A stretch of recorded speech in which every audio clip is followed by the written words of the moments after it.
gusali?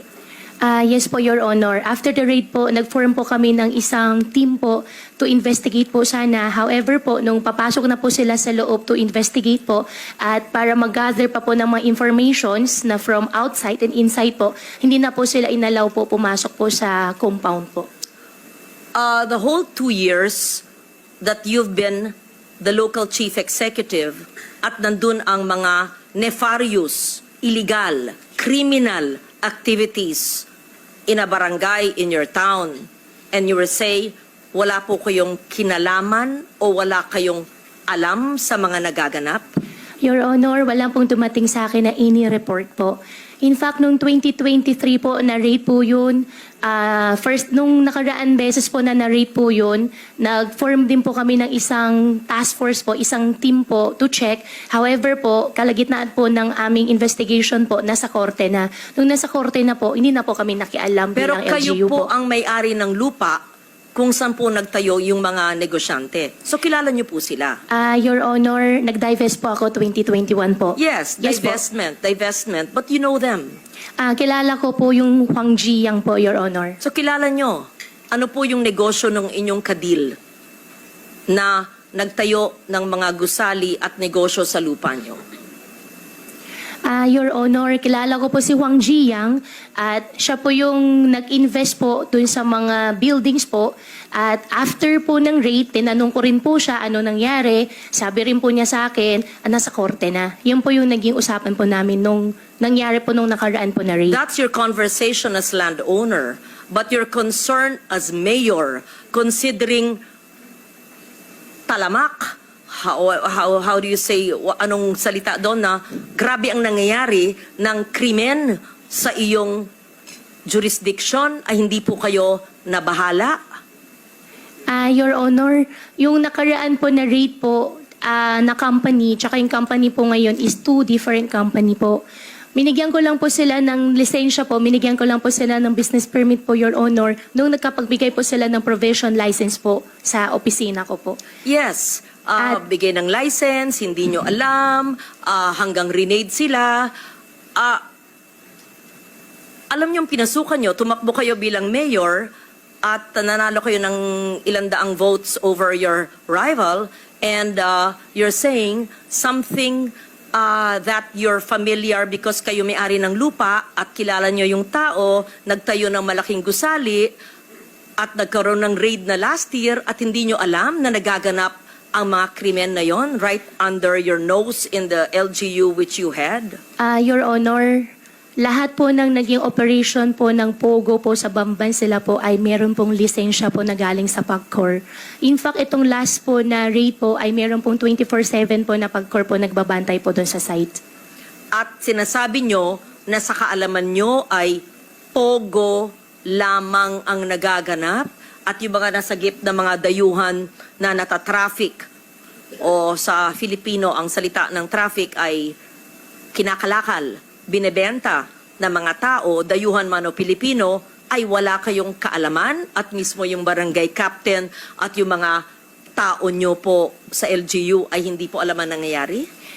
Your Honor, walang pong dumating po ng report. In fact, before po nangyari, I think 2 weeks po before nangyari po yung raid, nag-invite po sila sa amin, kasama po ang LGU po, para sa isang open house po na visitation po. Nakakapasok naman po yung mga empleyado po ng LGU po doon. Wala rin pong dumarating po na report po sa opisina po namin. At meron din po kami ordinansa po, resolution po, na galing po sa Sangguniang Bayan po, na nire-require po ng konseho po ang aking local police po na na mag-report, mag-submit po sila ng report po in a weekly basis. Wala pong dumarating din po na report po sa amin na meron po nangyayari po na any crime po sa loob. Anong ginawa po nyo nung natuklasan nyo na renade sila, na may mga illegal activities dun sa lugar kung saan kayo ay parte dati, na sabi nyo nag-divest na kayo, and what have you done? Your Honor, gumawa po ako ng isang team po para mag-investigate po sana sa loob. However po, hindi po sila nakapasok. At gumawa rin po ako ng isang team po na galing po sa labas para imbestigahan po yung mga naging empleyado po sa loob, yung mga housekeeper po, na tinanong po namin sila, ano ba talaga nangyari? Meron po ba kayo nakita na tinotorture po? Unfortunately po, ang sagot po nila sa amin ay wala po. And 200 plus po kasing naging empleyado po na local po doon sa site. At one of the reason din po na sa housekeeper po kami nagtatanong kasi po I believe po yung mga housekeeping po nakakaikot po sila ng entire compound at kung meron pong mga crime po na ginagawa po kahit papano sila po yung makakuha po ng information po kaagad. Before 2022, Mayor Go, anong trabaho nyo? Anong ginagawa nyo? Although you said it in the hearing, I just wanted to hear it again. Ako po ay isang magbababoy po. Farmer po ako, piggery po yung negosyo ko Sino po ang nag-urge sa inyo? Sino po ang nag-engganyo kayo, nag-inspire sa inyo na tumakbo bilang mayor ng Banban? Sarili ko po. Childhood dream ko po. Childhood dream. Opo, ay gusto ko po na papakita sa tatay ko at gusto ko po maging proud po siya sa akin. Saan ba yung childhood nyo? Dito po sa Pilipinas po. Saan po sa Pilipinas? Sa Bamban po. Saan po kayo napanganak? Nakita ko po dito po sa birth certificate ko po, Hilot po at iniwanan po ako ng nanay. Hindi, saan kayo napanganak?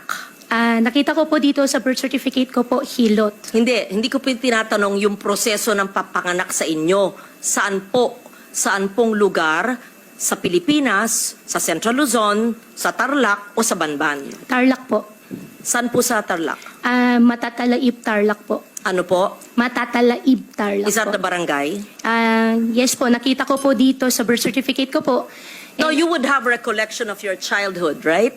Can you just give us a recollection of your childhood? Sino po yung best friend nyo? Saan po kayo nag-aral?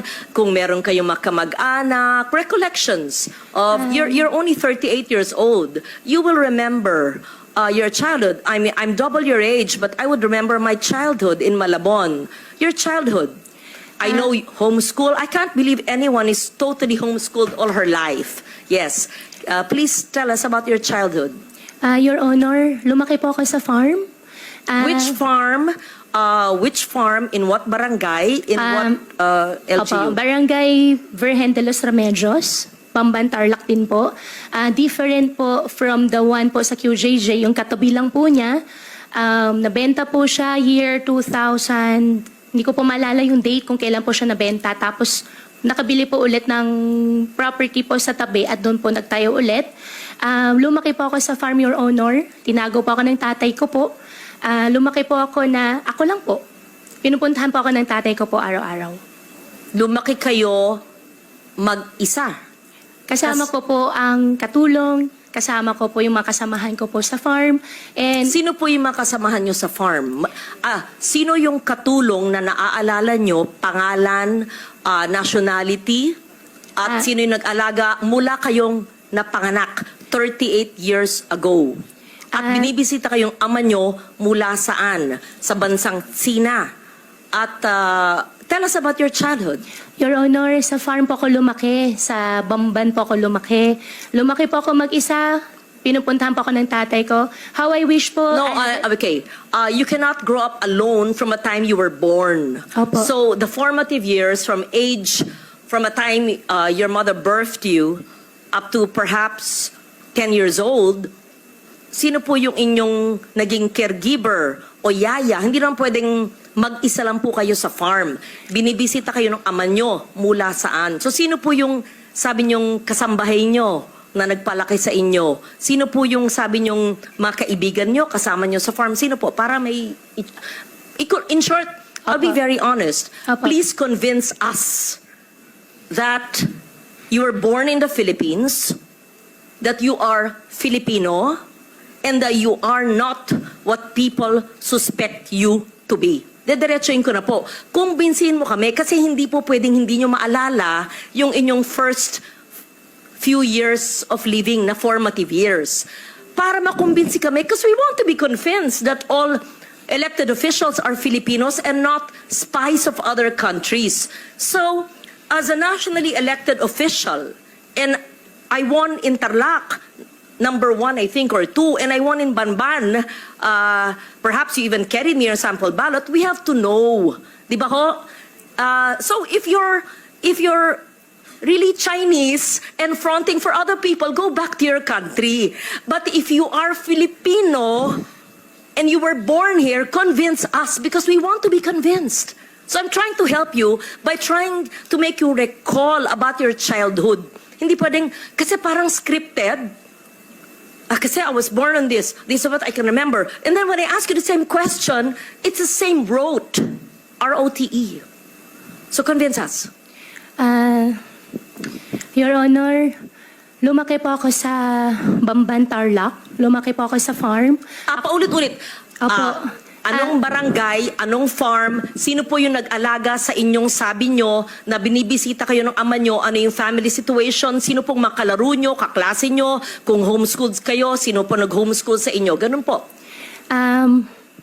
Madam Senador, ako po ay lumaki po sa Barangay Virgen de los Remedios, Bamban, Tarlac po. Ako po ay isang Filipino. Lumaki po ako kasama po yung mga empleyado po namin sa farm. Ipaprovide ko rin po yung mga pangalan. Come and go din po naman kasi yung mga naging empleyado po. 38 years ago po, Madam Senador, wala po ako talagang maalala ng sobra. Pero meron pa po ako isang kasama ngayon po na matagal na po sa amin, si Mang Boy po, na hanggang ngayon, kasama ko pa rin po siya. Sa susunod po, baka pwede ko po siya i-present din po dito para makilala niyo po.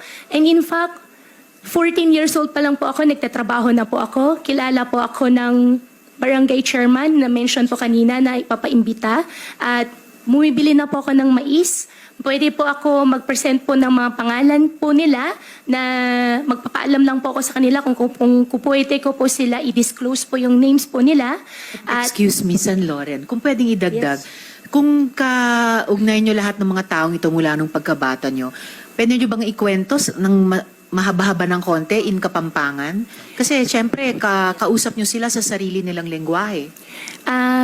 Madam Chairman, ang Bamban po ay Tagalog po. Meron din pong Kapampangan, pero yung mga kasama ko po sa loob ng farm po, mostly po mga Visaya po. Kasi ang piggery po, biosecurity po, hindi po sila lumalabas. Well, actually, San Loren, just for the Hindi record, lumalabas? may mga nag-o-observe na mga kababayan natin, pati mga netizens na mga Opo. Kapampangan.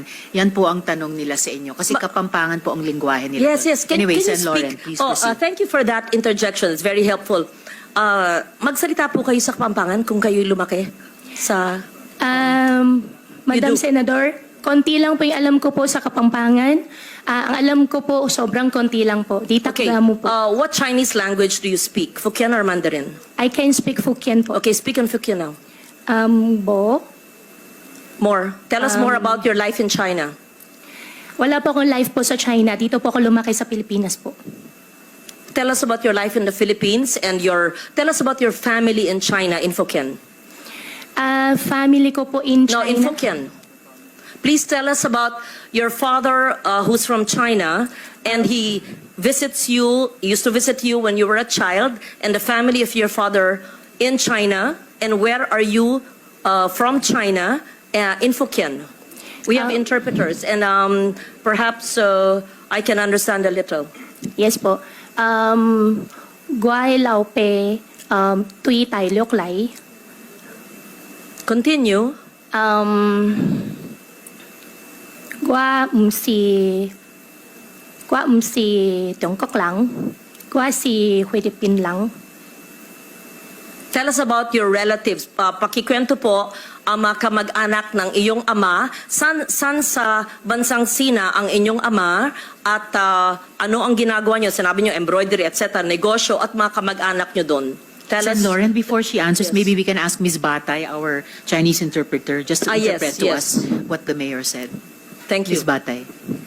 Okay, so in English, the interpretation would be, my father is from China. I am not a Chinese. I am a Filipino. I mean, you're obviously half Chinese because if your father is full Chinese and your mother you claim is Filipino, right? Your Honor, ako po ay isang Filipino at ang tatay ko po ay Chinese. Ako po ay Kung hindi man po ako full-blooded po na 100% po na Filipino, dahil po sa tatay ko, ako po ay isang Filipino po. Okay. What do you recall in 1986 when you were born? Your Honor. And why is it that you obtained your birth certificate? To be fair, sometimes people only have their birth certificates much later. But tell us the process of obtaining your birth certificate in what year? What year did you get your birth certificate? Your Honor, 2005 po. Yes. How Lauren, if I may just quickly add to your Please, earlier please, question. proceed, Madam Chair. Mayor, may childhood photos ba kayo sa Bamban? Yes. Meron po, nung bata po ako, Madam Chairman, hindi po talaga uso cellphone. Pero sa nangyari po, meron po camera mga po. circulation po ng mga pictures ko po ng teenage life ko po sa conception. I can provide po. In fact, hindi ko po alam na meron po pala akong ganun picture. Could you kindly give us the earliest photos of yourself and your family and your workmates, playmates in your very exclusive and closed farm that you said, and your relatives in China and your father's relatives, and the time that you were born, 1986, hindi naman, okay, walang cellphone, but you must have photos. And Yes po. proof of your homeschooling. Siyempre, pag homeschooled, meron pa rin yan mga report card, hard copy pa noon, hindi pa soft copy eh. Yes po, Your Honor. Hahanapin ko po yung mga picture po. Pati So, po yung mga tao po, pati po yung mga empleyado po na kasama ko po. what was the situation, Mayor Go, noong 1986 when you were born? Where was your mother? Where were your parents? And sa mga binibisita kayo ng iyong ama at ang kasama niyong lumaki ay sino? Fill in the blanks, please. Your Honor, 1986 po, nung pinanganak po ako, wala po akong any knowledge po. Dahil baby pa po ako noon, lumaki po ako, may nakikita po ako mga kasama po naging kasama po, naging partner po ng tatay ko po. At lumaki po ako sa farm, isa na rin po yung na-mention ko po nung nakaraan po na Senate hearing, si Teacher Rubilin po, nakasama ko rin po siya.